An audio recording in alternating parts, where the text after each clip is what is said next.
Hey everyone, this is Raichu. Today in this video we're going to go over how to actually hunt a monster in Monster Hunter World. You might have trouble hunting a monster. You can't just go into a monster and try to bash its face in with no mechanics or anything like that. There is a good process to use when hunting a monster, and we're going to go over that. So the first thing you want to acquire is Slinger ammo in any quest. You're going to need Slinger ammo to bash their face into a wall, which should be the first step. If you'll look at the bottom left and you'll look at Nergigante's icon, you'll see that there are no additional icons. This means he's completely unaware of your presence. As you walk up on him, he doesn't care about you, he doesn't know you. Few monsters do. You'll want to clutch claw their face and swipe at them. You can do a maximum of 3 swipes before they stop and get enraged.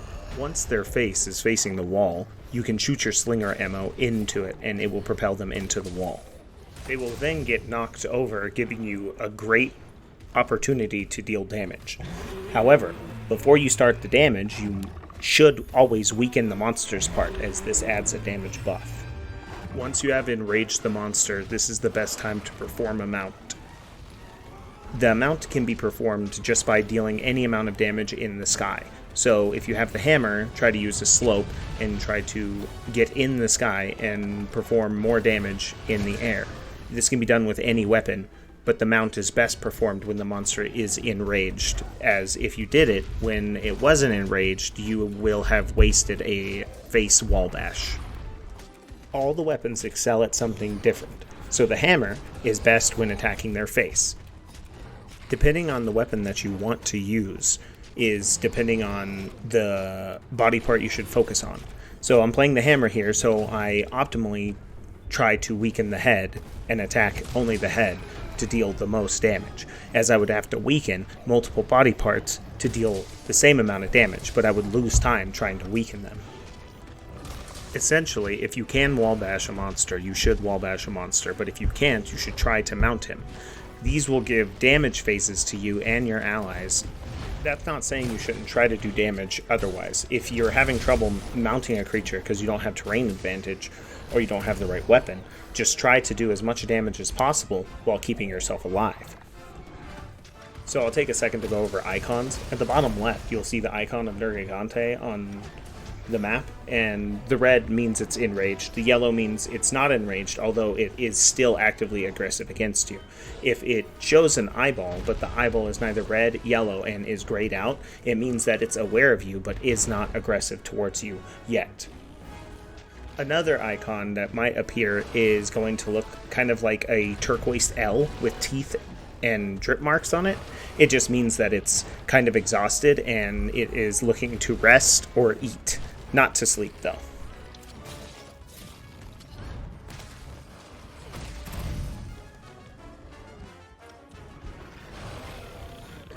If you see the monster's mouth start to drool like this, they're just out of stamina, and it gives you another time to either weaken the monster's face, perform a damage phase, or if the icon is yellow, like here, you should wall bash it, although I don't for the sake of this video. Sometimes in the middle of a monster's movement, you do have the chance to stagger them if you can perform a high damage move, such as a jumping attack with a hammer or a true charge slash with a greatsword. Most monsters have pieces of their bodies that you can break off of them, like Nergigante's horns. These pieces are given to you at the end of the quest, unless it drops on the ground. It is also important to note that there is not really a limit on how many times you can mount a creature, although every time you mount them, the next mount is harder.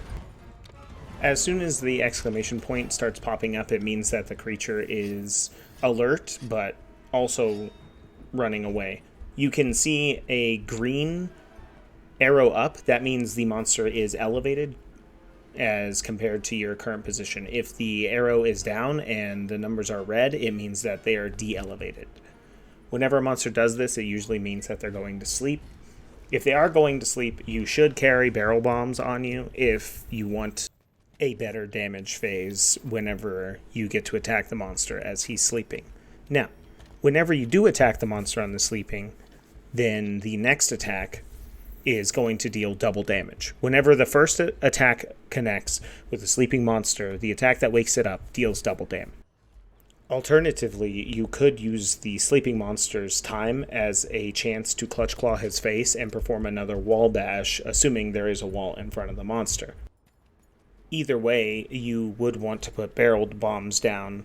So if you're going to wall bash them, you should put the barrel bombs in front of the wall as he connects with the wall, and he'll take more damage from the stun, possibly knocking them over after they take the wall damage.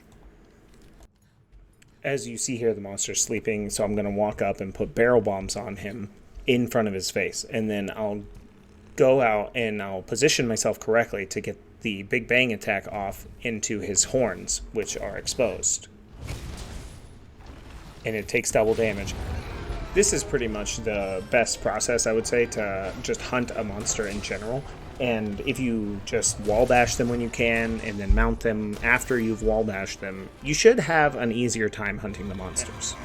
Just try to do the most damage as possible. Happy hunting!